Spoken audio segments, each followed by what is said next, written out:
نحمده ونستعينه ونستغفره ونستهديه ونعوذ بالله من شرور أنفسنا ومن سيئات أعمالنا من يهده الله فهو المهتدي ومن يضلله فلن تجد له وليا مرشدا أشهد أن لا إله إلا الله وحده لا شريك له وأشهد أن محمدا عبده ورسوله الذي لا نبي بعده أما بعد إخوتي الأعزاء رحمكم الله.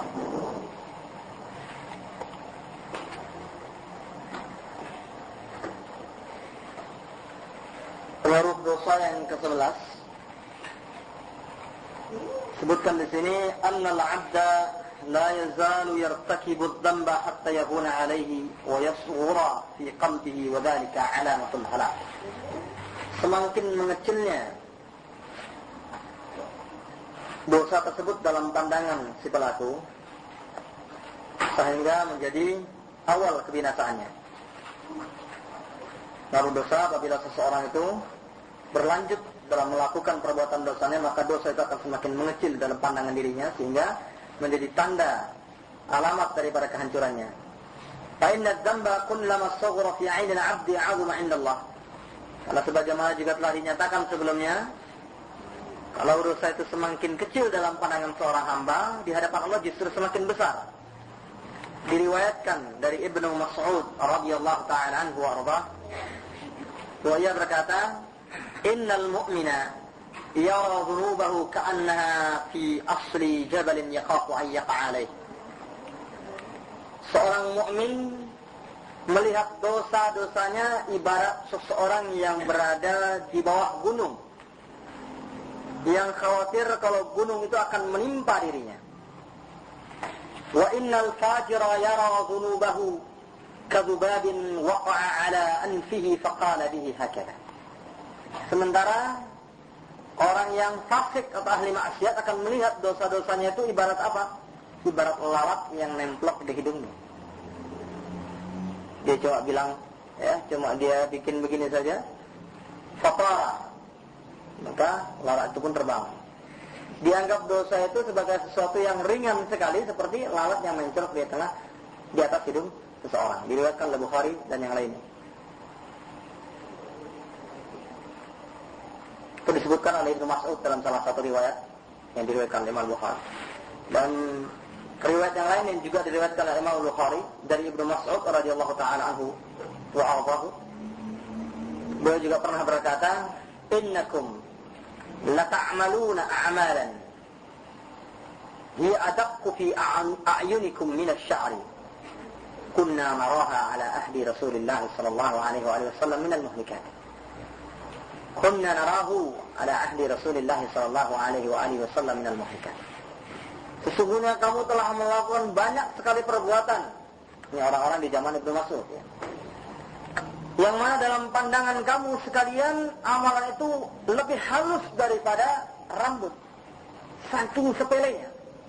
Sementara kami di zaman Rasulullah SAW menganggap perbuatan itu adalah perbuatan yang membinasakan. Ya, bagaimana para sahabat radhiyallahu ta'ala anhum memandang dosa-dosa itu demikian besar, yang pada masa kehidupan Ibnu Mas'ud yang tidak lepas masa kehidupan dari masa kehidupan tabi'in.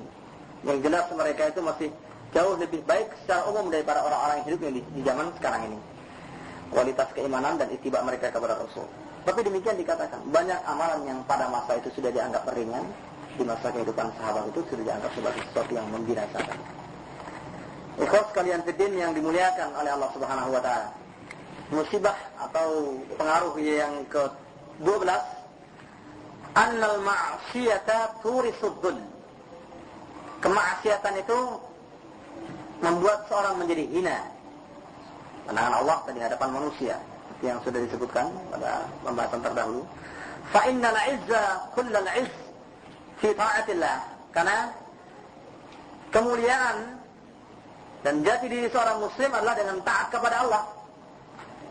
Sehingga Ibnu Mubarak mengatakan seperti sudah kita ungkapkan sebelumnya, ra'aitud dzunub tumitul qulub. Kulihat dosa-dosa itu mematikan jiwa. Wa yurisud dzul idmanuha. Dan kecanduan dosa akan mewariskan kehinaan semata. Wa tarkud dzunub hayatul qulub. Meninggalkan maksiat berarti menghidupkan jiwa. Wa khairun li nafsika isyanuha. maka sebaik-baiknya perbuatan adalah meninggalkannya. Ikhwas kalian fiddin yang dimuliakan oleh Allah Subhanahu wa taala, itu kehinaan. Sehingga Umar bin Khattab sering mengucapkan ungkapan yang beliau ulang-ulang berkali-kali dalam berbagai kejadian. Ya. Sesungguhnya Allah Subhanahu wa taala telah memuliakan kita dengan Islam. Innallaha qad a'azzana bil Islam. Man talaba al-'izza bi ghairi al-Islam azallahu Allah. Maka barang siapa yang mencari kemuliaan dari selain Islam, niscaya dia akan dihinakan oleh Allah Subhanahu wa taala. Padahal ungkapan itu dinyatakan oleh Umar bin Khattab bukan kepada seorang pengikutnya yang melakukan perbuatan dosa besar menurut pandangan kita. Pada waktu itu hanya sebagian di antara mereka itu berusaha menghormati Umar bin Khattab. Ya. Ketika beliau menyeberangi sungai, itu beliau mau dituntun, ya, mau apa istilahnya dihormati, ya, sebagaimana layaknya para pembesar dihormati oleh pengikutnya. Umar bin Khattab menolak. Ketika ditanya, kenapa engkau mengatakan demikian? Kenapa engkau melakukan yang demikian? Menolak penghormatan yang dia berikan. Beliau menjawab dengan demikiannya. Jadi, kita sudah mendapatkan kemuliaan dari Islam. Kalau seandainya kita meminta kemuliaan dari selain Islam, maka Allah akan menghinakan kita. Kalau seandainya seorang muslim mengisi kehidupannya dengan kemaksiatan, dengan dosa-dosa dan yang lain-lain, maka dengan sendirinya kemuliaan sebagai muslim yang telah Allah anugerahkan kepadanya akan tercabut. Yang ke-13, annal ma'asi tufsidul aql. Fa innal aqla nur wal ma'siyatu tudfi'u nurul aql. Wa idza tufi'a nuruhu dha'afa wa naqasa. Maksiat dapat merusak akal. Merusak kemampuan intelektualitas.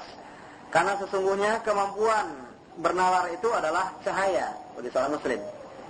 Dan kemaksiatan itu akan menghilangkan cahaya tersebut. Apabila cahaya sudah padam, maka kemampuan berpikir akan berkurang dan melemah. Yang ke-14, inna dzunub idza takafarat tubi'a ala qalbi sahibiha. Kemaksiatan itu dapat terpatri dalam hati seorang manusia menjadi noda hitam, bagaimana disebutkan di dalam hadis yang sudah saya bacakan pada pertemuan yang lalu. Fakana minal ghafilin, sehingga orang yang melakukan dosa tersebut menjadi orang-orang yang lengah, teledor dan lalai terhadap apa yang diperintahkan Allah. Seperti difirmankan Allah di dalam surat Al-Mutaffifin, kalla bal rana ala qulubihim ma kanu yaksibun. Ya. Justru ya, apa yang mereka lakukan tersebut telah menjadi ran di dalam hati mereka, yaitu satu noda hitam yang tidak pernah hilang. Ini apabila maksiat dilakukan secara terus-menerus, ya, akan melahirkan noda hitam di dalam hati yang tidak pernah bisa dihapus kecuali dengan bertobat, dan bahkan kemungkinan bertobat bagi orang semacam itu semakin tertipis karena orang itu akan kehilangan keinginan untuk bertobat. Yang ke-15, annad-dzunub tuhditsu fil ardi anwa'an minal fasad. Dosa dapat menimbulkan berbagai kerusakan di muka bumi. Baik kerusakan ya di lautan, di udara, ya, kerusakan di lahan-lahan perkebunan atau di tempat-tempat kediaman kaum musyrikin dan di dalam masyarakat mereka secara umum. Sebagaimana disebutkan dalam surat Ar-Rum ayat 41, "Zaharal fasadu fil barri wal bahri bima kasabat aydin nas liyudhiqahum ba'd alladhi amilu la'allahum yarji'un." Kerusakan itu telah terlihat nyata di daratan dan di lautan akibat perbuatan manusia, akibat kemaksiatan yang dilakukan oleh manusia. Liyudhiqahum ba'd alladhi amilu, agar mereka merasakan sebagian akibat dari apa yang mereka lakukan. Semoga mereka itu kembali ke jalan yang benar. Yang ke-15, kemaksiatan dapat menimbulkan kerusakan di muka bumi ini. Ya, satu bentuk kemaksiatan itu dapat menimbulkan berbagai macam kerusakan. Yang kadang-kadang sifat rusak di sini bukan saja dalam sisi akhlak dan moral, tingkah laku dan perbuatan, tapi juga dalam bentuk yang lebih konkret, kerusakan dunia. Karena akibat perbuatan orang-orang yang tidak mengenal ini arti dosa lagi. 16, zahabul haya'il ladzi huwa madatu hayatil qalb. Hilangnya rasa malu yang merupakan materi terpenting di dalam hati. Wa huwa aslu kulli khair, yang merupakan asal dari segala kebaikan. Apabila rasa malu itu telah hilang, maka kebaikan yang ada di dalam hati pun akan hilang. sebagaimana disebutkan di dalam hadis Rasulullah yang diriwayatkan oleh Bukhari dan Muslim, al-haya'u khairun kullu. Ya, dalam riwayat yang lain disebutkan al-haya'u kulluhu khair. Jadi rasa malu itu adalah kebaikan dalam arti yang seutuhnya.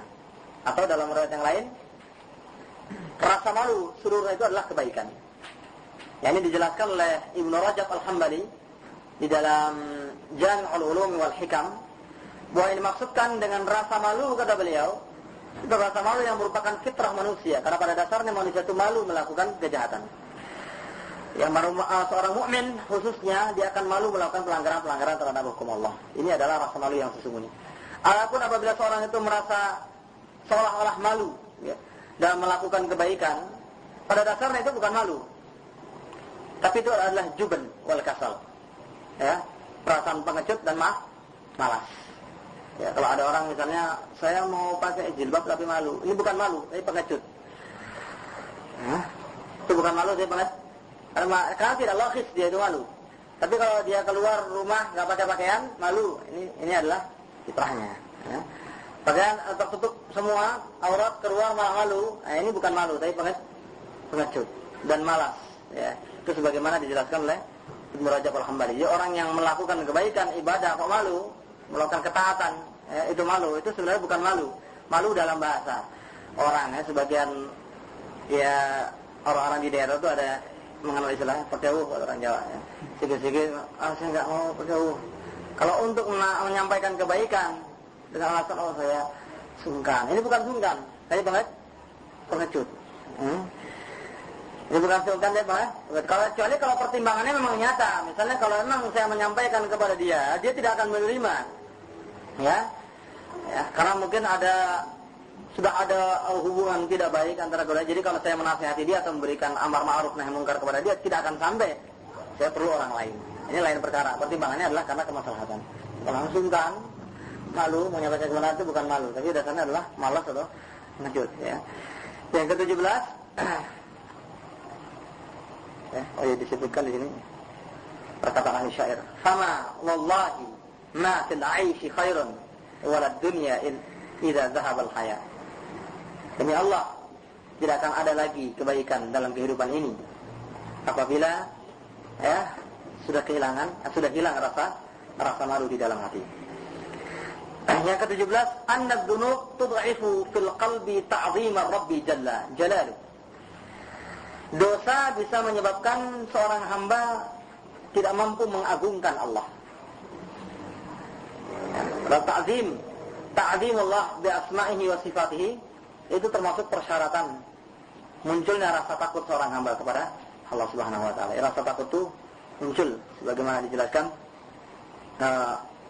oleh sebagian ulama, ya, bahwa rasa takut itu muncul di antaranya karena ta'zimur Rabb, mengagungkan Allah dengan asma dan sifatnya. Kemudian khasyatut tafrid, karena khawatir amal itu kurang. Yang ketiga, al-khawfu min su'il khatimah, takut menutup kehidupan dengan su'il khatimah. Itu yang bisa menimbulkan rasa takut orang kepada Allah Subhanahu wa taala. Kalau orang enggak memahami asma dan sifat Allah, enggak mengerti tentang Allah yang Maha Besar, Maha melihat, Maha mendengar dan Maha segala-galanya, dengan segala sifat kesempurnaan yang menjadi milik Allah Subhanahu wa taala yang tersebut dalam kitab dan sunnah, ya dengan sendirinya tidak akan punya perasaan takut kepada Allah. Atau orang yang tidak merasa takut kalau amalnya kurang, ini juga orang tidak akan takut karena berbuat maksiat, kurang dalam ibadah dia enggak ngerasa. Dan orang yang tidak takut, kenapa? Mati dalam keadaan su'ul khotimah. Seolah-olah kalau sudah berada dalam lingkungan baik, ya insya Allah pasti akan mati dalam keadaan baik. Karena berapa banyak orang yang hidup di lingkungan yang terbaik sekalipun yang mati dalam keadaan kafir. Contoh konkretnya siapa? Abdullah bin Ubay bin Salul, ya, di bawah bimbingan Nabi sallallahu alaihi wasallam, ya, malah mati sebagai kafir. Salat di sok depan terus, ya. Tapi mati dalam keadaan kafir. Tidak merupakan jaminan. Wallahu a'lam. Kemudian yang ke-18, yang ke-17 ya. 17 atau 18? 18 ya. Yang ke-18 sekali lagi menghilangkan penghormatan dan pengagungan seorang kepada Allah, wa tudhifu waqarahu fi qalbil 'abdi, dan selanjutnya menimbulkan hilangnya wibawa dirinya di hadapan sesama hamba. Selanjutnya yang ke-18, annaha tastad'i nisyan Allah li 'abdihi wa tarkahu wa takhliyatahu bainahu wa bain nafsihi wa syaitanihi wa hunaka al-halak alladhi la yurja ma'ahu najat. Menyebabkan Allah Subhanahu wa taala melupakannya. Sehingga membiarkan dia dengan kemaksiatan dan dengan setan yang telah mengajaknya kepada dunia dan ke dalam lembah kemaksiatan tersebut. Nah, pada saat itu adalah masa timbulnya kebinasaan yang tidak akan bisa diharapkan lagi akan datang keselamatan. Itu orang yang melupakan ajaran-ajaran Allah Subhanahu wa taala. Sehingga dibangkitkan oleh Allah Subhanahu wa taala pada hari akhir nanti dalam keadaan buta, ya. Tidak bisa berjalan sebagaimana yang dilakukan oleh hamba-hamba Allah yang lainnya. Ketika dia bertanya, lima hasyartani a'ma wa qad kuntu basira. Kenapa engkau bangkitkan aku dalam keadaan buta pada dahulu aku dalam keadaan melihat di dunia? Qala karena firman Allah Subhanahu wa taala, "Kadzalika atatka ayatuna fanasitaha wa kadzalika al-yawma tunsa." Demikian juga telah datang kepada kamu tanda-tanda kekuasaan kami, ayat-ayat kami, kemudian kamu melupakannya. Maka pada hari ini juga kamu dilupakan oleh Allah Subhanahu wa taala. Jadi kalau Allah sudah membiarkan orang itu dengan kemaksiatannya, ya, sudah melupakannya, tidak memberikan kepadanya kesempatan untuk menyadari kesalahannya, maka pada satu adalah kebinasaan, tidak ada lagi jalan untuk selamat. Kemudian selanjutnya ke 19. Anna dzunub tukhrijul 'abda min da'iratil ihsan wa tamna'uhu thawabal muhsinin. Dosa-dosa juga bisa mengeluarkan seorang hamba dari kedudukannya sebagai muhsin, ya. Sebagai muhsin atau muttaqin. Fa innal ihsan idza bashara al-qalba mana'ahu minal ma'asi. Karena kalau orang itu sudah memiliki ihsan, itu akan terpelihara dari kemaksiatan. Itu sebagaimana yang disebutkan di dalam hadis Nabi sallallahu alaihi wasallam.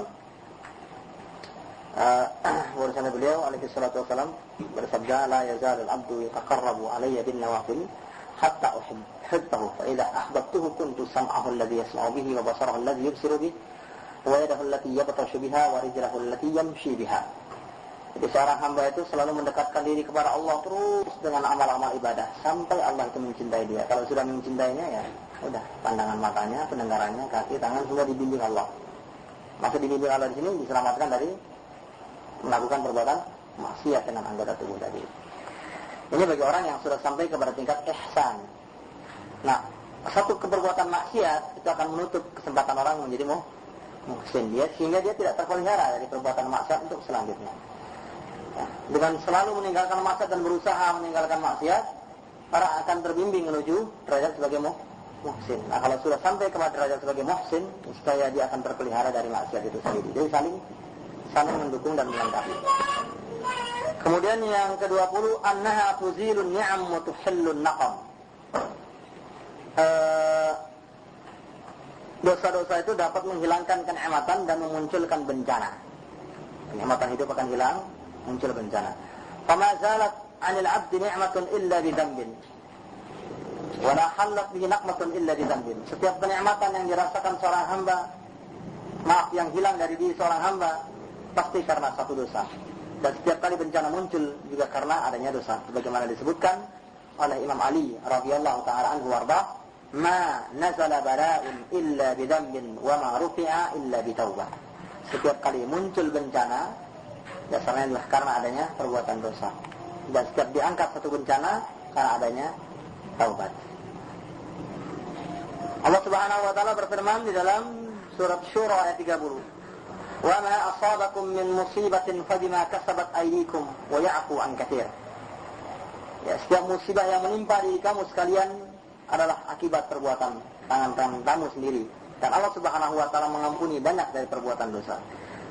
Demikian juga dalam surah Al-Anfal ayat 53, "Dzalika bi anna Allah lam yakum mughayyiran ni'matan an'amaha 'ala qaumin hatta yughayyiru ma bi anfusihim." Demikianlah Allah Subhanahu wa taala tidak akan merubah satu kenikmatan, menghilangkan kenikmatan dari diri seorang hamba kecuali kalau mereka merubah dengan sendirinya. Jadi kenikmatan yang Allah berikan kepada hamba diangkat dan dihilangkan karena kemaksiatan yang dilakukan hamba tersebut. Qala syair idza kunta fi ni'matin far'aha fa inna dzunub tuzilun ni'am. Apabila kamu mendapatkan kenikmatan, maka jagalah kenikmatan tersebut. Fa inna dzunub tuzilun ni'am. Karena dosa-dosa itu dapat menghilangkan kenikmatan. Wa habtiha bi ta'ati rabbil ibad. Hadapilah ya dosa-dosa itu dengan ketaatan kepada Allah Subhanahu wa taala. Rabbul ibad sari'un naqam, karena Rabb atau ilah yang diibadahi oleh seorang hamba itu akan cepat memberikan azabnya kepada hamba tersebut. Yang ke-21, annaha tuqi'u al-wahsyah al-'azimah fil qalb. Ya, dosa-dosa itu dapat menimbulkan kegersangan hati. Fayajidu az-dzamba nafsahu mustawhishan waqa'atil wahsah bainahu wa bain rabbih wa bainal khalqi wa bain nafsihi. Wa kullama kathratil dhunub ishtaddatil wahsah ya wa amarul 'aish 'aisul mustawhishin wa tabul 'aish 'aisul musta'nisin. Sehingga dosa itu sendiri ya apabila terdapat di dalam hati akan menjadikan hati itu gersang, sehingga membuat garis pemisah, kesenjangan antara diri seorang hamba dengan Rabb-nya. Bahkan membuat kesenjangan antara diri seorang hamba dengan makhluk, dengan sesama makhluk. Apabila dosa tersebut semakin banyak, semakin gersang hatinya. Seburuk-buruknya kehidupan adalah kehidupan orang-orang yang berhati gersang, dan sebaik-baiknya kehidupan adalah kehidupan orang-orang yang berhati tentram. Di kegersangan hati itu menjadi kosong, menjadi tidak karuan, semeraut dan lain-lain, sehingga orang berpikiran yang macam-macam, tidak memiliki kebahagiaan, ya. Akhlak pun menjadi tidak karuan. Itu dasarnya adalah karena banyak berbuat maksiat.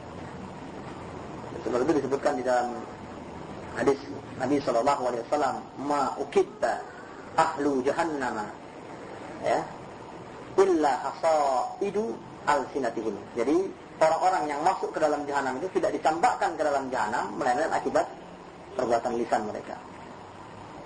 Apakah semua perbuatan adalah dosa lisan atau lidah? Artinya bahwa orang yang melakukan perbuatan dosa pasti akan teraplikasikan dalam lidah. Ya. Pikiran yang sudah kotor akhirnya melahirkan lidah yang kotor dan dosa. Itu niscaya akan dilakukan oleh orang yang banyak berbuat dosa.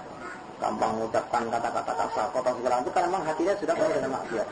Ya, hatinya sudah penuh dengan maksiat. Seperti dinyatakanlah Imam Ali bin Abi Thalib, "Ma asarra ahadun sariratan illa azhara Allah fi sahhati wajhi wa falatati lisani." Setiap seorang hamba menyembunyikan sesuatu di dalam hati, itu pasti akan nampak dalam kerut wajahnya atau dalam ucapannya.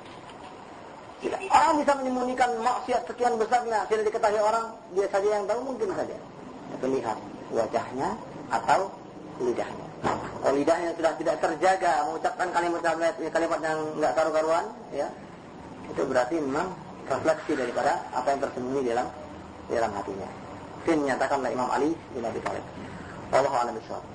Sekali lagi, dosa itu dapat menyebabkan hati gersang, sehingga menimbulkan kerusakan akhlak baik dalam bentuk ucapan maupun perbuatan. Yang kedua, annaha tusarriful qalba an sihhatihi wa istiqamatihi ila maradihi wa ihtirasihi.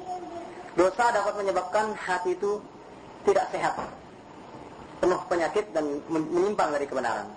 Fala yazalu maridan ma'lulan la yantafi'u bil aghriyah. Sehingga hati itu enggak bisa mengambil faidah daripada obat, daripada makanan. Allati biha hayatuhu wa salahu, yang dapat menghidupkan hati. Fa inna ta'sirad dzunub fil qulub ka ta'siril amrad fil abdan. Hingga pengaruh dosa itu dalam kehidupan seorang hamba itu seperti pengaruh penyakit di dalam tubuh. Sekali lagi, dosa itu dapat menyebabkan hati tidak sehat, sakit. Kalau hati itu sudah sakit, bisa dibayangkan ya. Dan sakit hati ini, ya, kata Ibnu Qayyim al-Jauzi dalam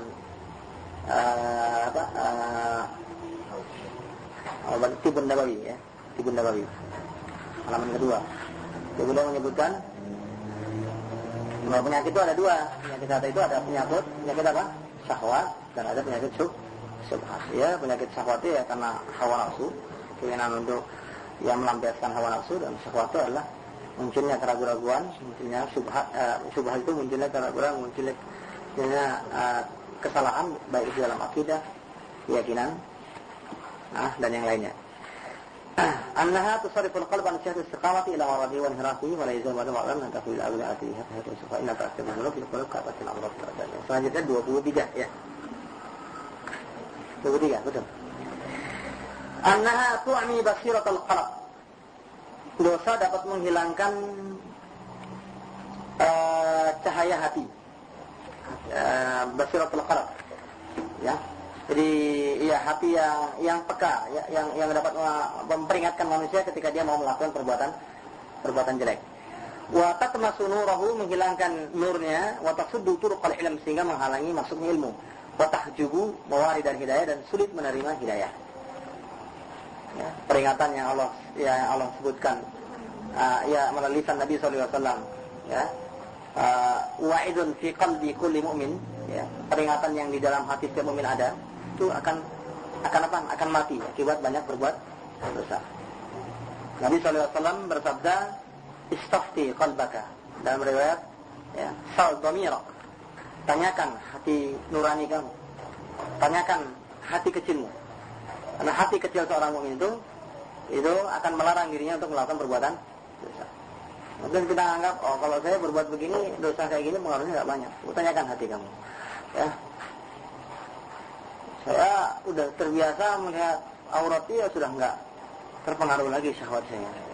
Ini kamu sudah berubah, ya, menjadi air tembok, ya, nggak punya perasaan lagi, ya. Karena manusia pasti punya perasaan, ya. Di antara dua saja, kamu yang sudah mati atau masih hidup. Kalau masih hidup pasti kamu punya perasaan. Ya, orang yang mengatakan demikian itu tanyakan kepada hati kecilnya, ya.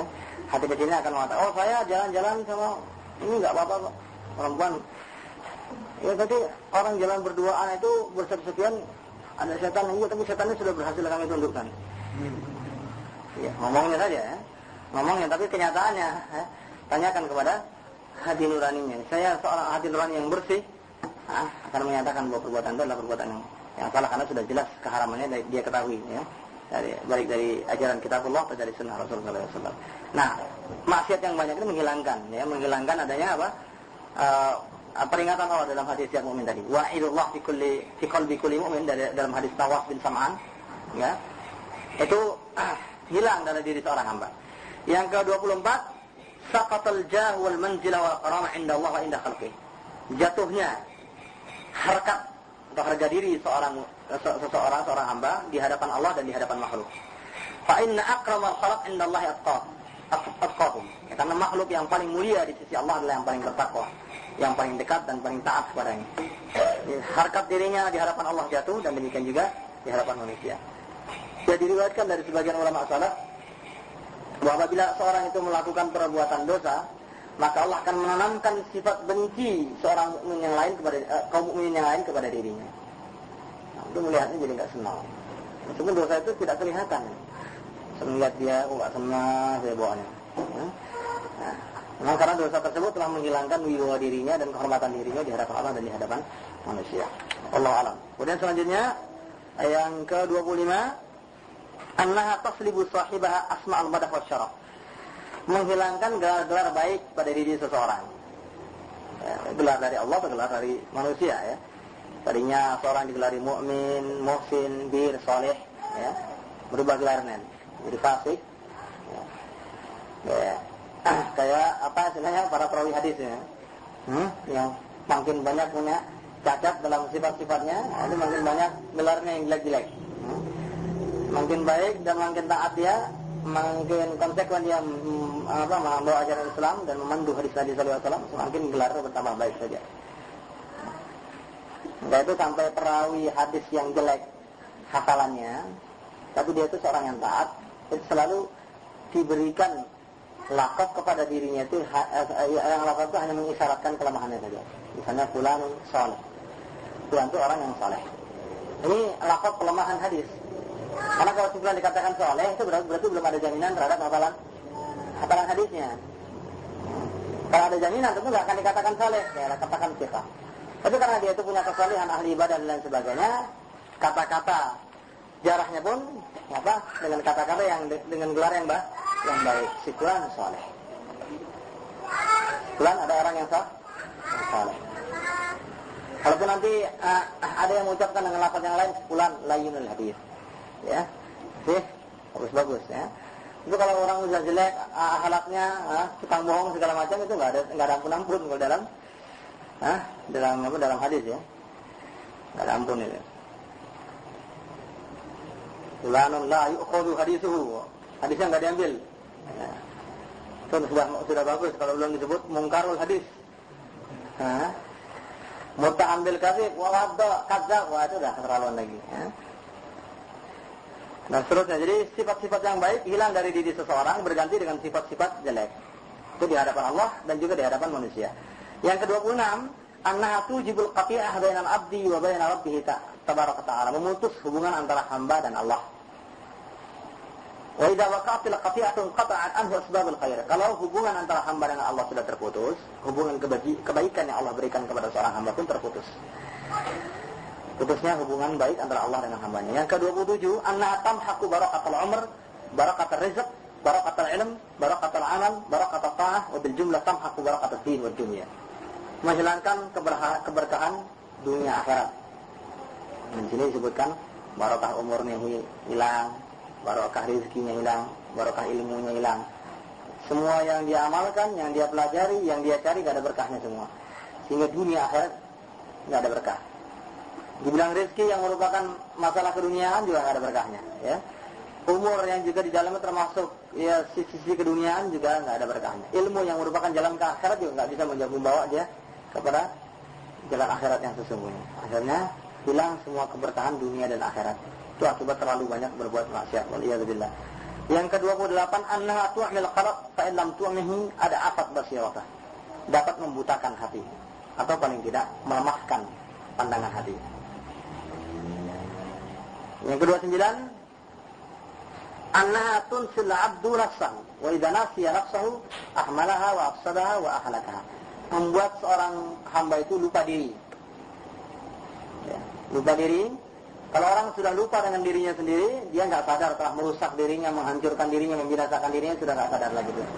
Perbuatan yang dia lakukan itu sebenarnya jurusannya itu membawakan neraka, dia udah enggak sadar lagi. Bahkan jurusannya mau bikin dia mati pun enggak sadar lagi. Kalau orang sudah, ya, kalau sudah banyak dosanya, demi duit 100 perak mau berantem, kalau benjol-benjol nanti berobat 100 perak nggak dapat. Yang perebutan duit yang sedikit mau mengorbankan nyawa. Ini seorang sudah lupa dengan dirinya sendiri. Itu baru masalah dunianya, belum masalah akhiratnya. Jadi yang dicari dengan yang dan resikonya nggak seberapa. Resikonya nggak seberapa.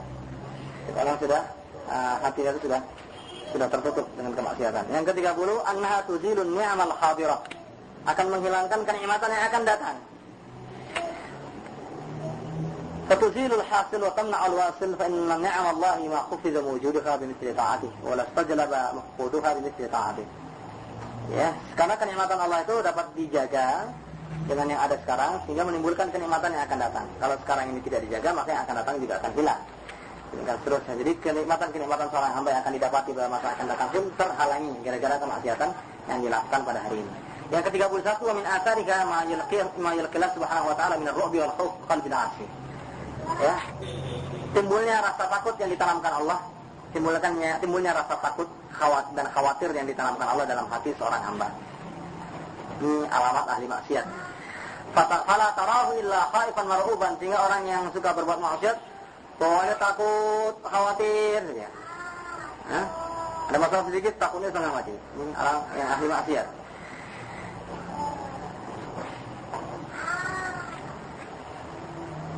Fa inna ta'ata hisnullahil a'zam alladzi man dakhalahu kana minal alimin. Karena ketaatan itu ibarat apa? Ibarat benteng yang diberikan Allah yang terbesar bagi seorang hamba. Orang yang masuk ke dalam ketaatan itu ibarat orang yang berada dalam kondisi aman dari hukuman dunia dan akhirat. Nah, orang yang sudah melakukan kejahatan, melakukan dosa, berarti dia telah keluar daripada benteng ketaatan tadi, sehingga timbul rasa takut dan lain sebagainya. Itu umum dimiliki oleh orang-orang yang banyak berbuat maksiat. Ikhwan sekalian fiddin yang dimuliakan oleh Allah Subhanahu wa taala.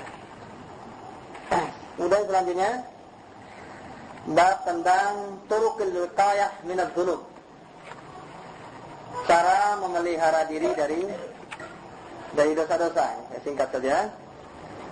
Yang pertama tentunya adalah bertakwa kepada Allah Subhanahu wa taala, memelihara ketakwaan dengan berbagai cara.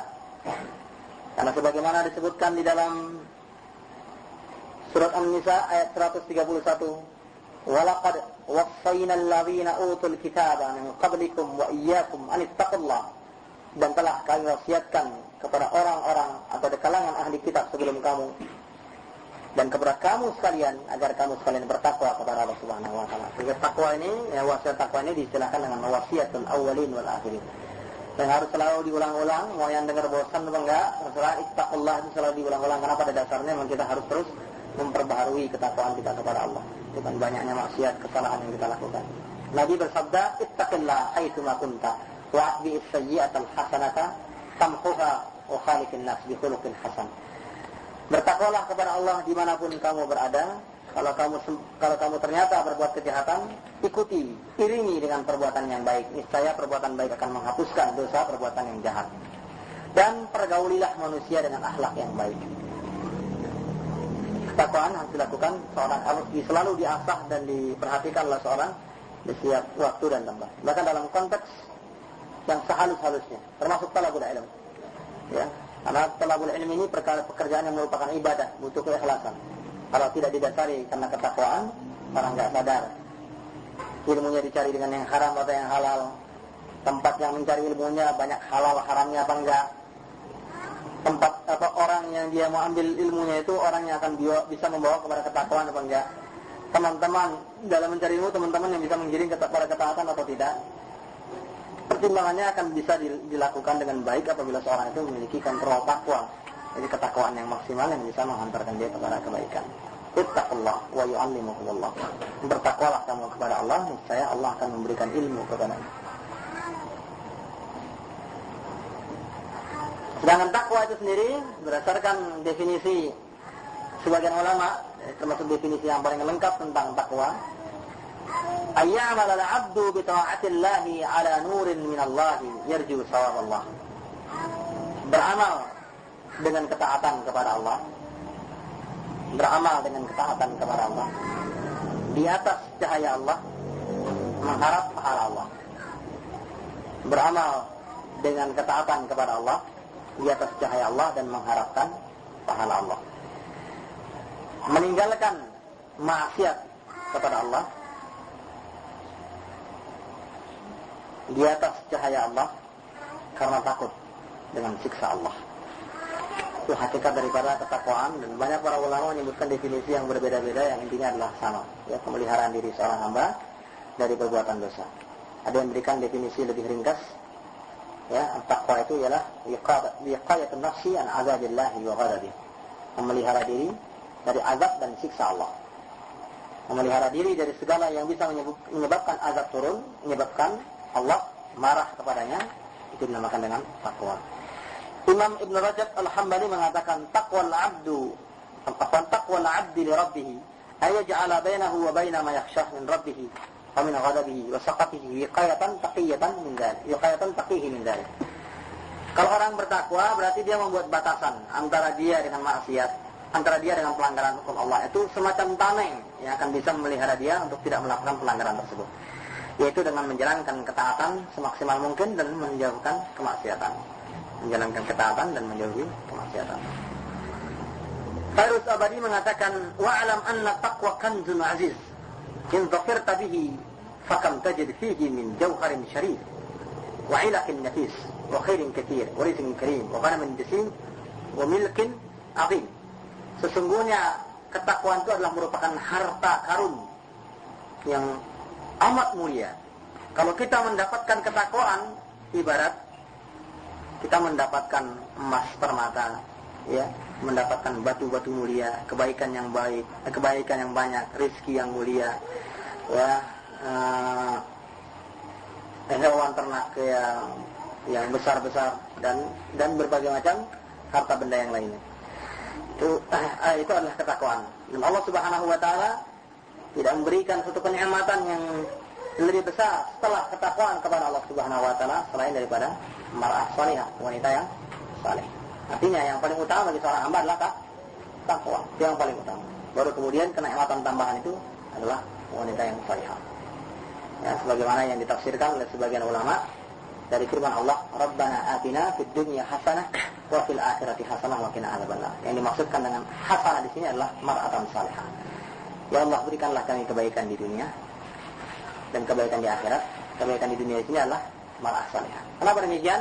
Karena tidak ada kebaikan bagi seseorang yang lebih besar daripada ketakwaan kepada Allah selain mar'ah salihah. Jadi yang pertama dan paling utama yang merupakan khamzun aziz, harta benda paling mulia bagi seorang ini adalah ketakwaan. Wallahu a'lam. Kemudian yang kedua, taubat. Ya. Yang dimaksudkan taubat, definisi umum bukan syarat-syaratnya. Ya. Al-ilmu bi'adbi dzamb. Mengenal besarnya dosa. Ya. Menyesalinya dan adanya keinginan hati untuk meninggalkannya. Seorang hamba mengetahui betul bahwa dosa yang dia lakukan itu adalah dosa yang akan bisa membuat dirinya celaka. Kemudian dia menyesal melakukannya dan berniat untuk meninggalkannya. Itu hakikat daripada makna taubat. Adapun kedudukan taubat di dalam Islam, inna taubah hiya haqiqatu dinil Islam. Taubat itu sendiri pada hakikatnya adalah ajaran Islam itu sendiri. Ajaran Islam seutuhnya itu adalah taubat. Wa dinu kulluhu dakhilun fi musammat taubah. Bahkan agama secara keseluruhan itu dinamakan taubat. Karena enggak ada agama yang tidak berfungsi taubat. U'budu rabbakum alladzi khalaqakum wal ladzina min qablikum la'allakum tattaqun. Tujuan manusia itu yang beribadah memang untuk bisa memelihara diri dari azab dan kemarahan Allah, alias bertobat. Oleh sebab itu kalau ada orang bertanya, bagaimana jalan pintas menuju jannah? Jalan pintas itu bisa ditinjau dari dua sisi. Ya. Kalau tinjauan sisinya karena dia merasa banyak dosa dan sebagainya, ingin cepat mendapatkan ampunan dari Allah Subhanahu Wa Taala, maka jalan yang paling terdekat adalah taubat. Kalau dia menjalankan Islam sehingga Islam itu diterima di sisi Allah Subhanahu Wa Taala dan bisa menghantarkannya ke dalam jannah, maka tidak ada jalan lain yang lebih dekat melainkan talabul ilm untuk menuntut ilmu. Taubat itu adalah sisi pengamalan Islamnya. Talabul ilmi itu adalah sebagai bekalnya, jalan menuju amalan yang dapat menyebabkan seorang itu ibadahnya diterima di sisi Allah Subhanahu Wa Taala. Wallahu a'lam. Taubat adalah meninggalkan segala yang telah dibenci oleh Allah Subhanahu Wa Taala lahir maupun batin. Sehingga dengan sendirinya dia masuk dalam definisi Islam itu sendiri, bahkan definisi iman dan definisi ihsan. Seluruh kedudukan tersebut secara utuh sebenarnya telah tercakup dalam taubat.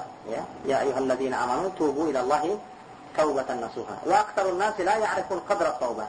Banyak di antara manusia yang tidak tahu kedudukan taubat dalam Islam. Seolah-olah taubat itu kalau orang sudah habis-habisan jadi pencoleng gede, jadi perampok, obat.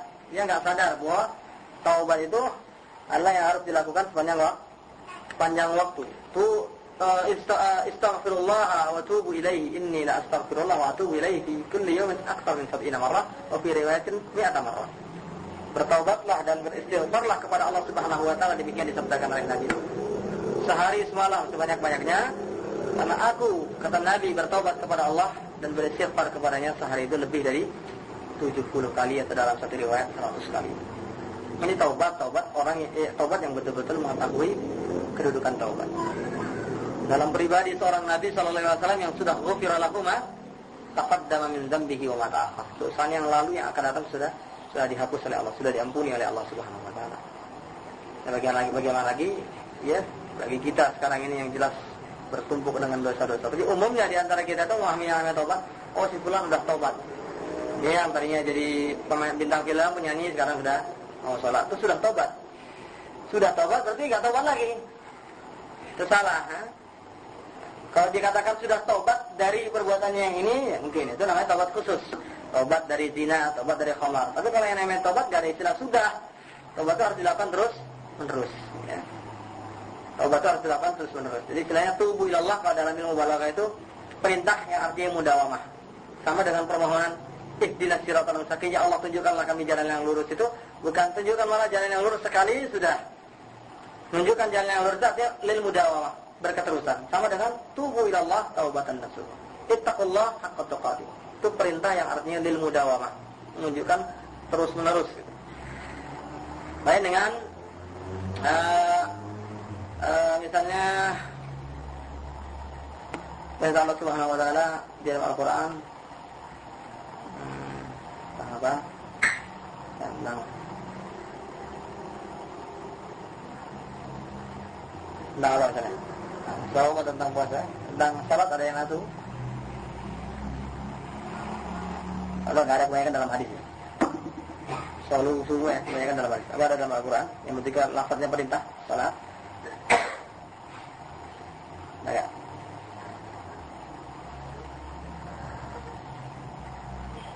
ketika perintah enggak? Ini enggak ada ya?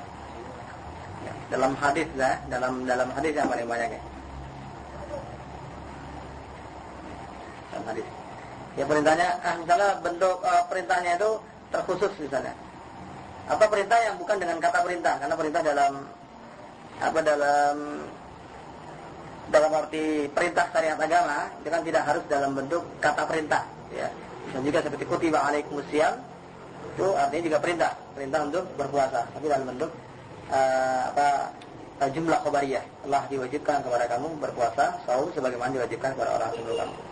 Ya, kalau ada satu perintah misalnya, ya, di dalam Al-Quran atau dalam Sunnah Nabi SAW, itu terkadang bisa berarti mudawamah, yang artinya terus menerus, bisa juga artinya apabila dilakukan sekali sudah selesai, atau dilakukan sekali atau dua kali itu sudah cukup. Seperti misalnya perintah melakukan haji, itu bukan berarti terus menerus.